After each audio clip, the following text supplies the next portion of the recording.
ડીસા તાલુકાના ચુનાડીસા ખાતે આવેલા ઈદગાહમાં મુસ્લિમ બિરાદરોએ ઈદની નમાઝ અદા કરી એકબીજાને શુભેચ્છા પાઠવી હતી। મુસ્લિમ બિરાદરોનો તહેવાર બકરી ઈદની હર્ષ અને ઉલ્લાસ સાથે ઉજવણી કરાઈ હતી।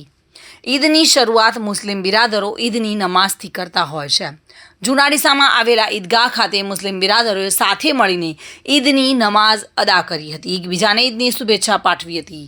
ઈદની નમાઝ બાદ મુસ્લિમ સમાજ દ્વારા દરેક મુસ્લિમ ભાઈ બહેનોને ઈદની શુભેચ્છાઓ પાઠવવામાં આવી હતી। ઈદગાહ ખાતે પોલીસ દ્વારા પૂરતો ચાંપતો બંદોબસ્ત પણ જોવા મળ્યો હતો। આજની બકરી ઈદ પ્રસંગે 7:30 વાગે ઈદગાહની અંદર નમાઝ ભરીને એકતા માટે તેમજ સુખ શાંતિ અને સમૃદ્ધિ માટે આ દુઆ કરવામાં આવી।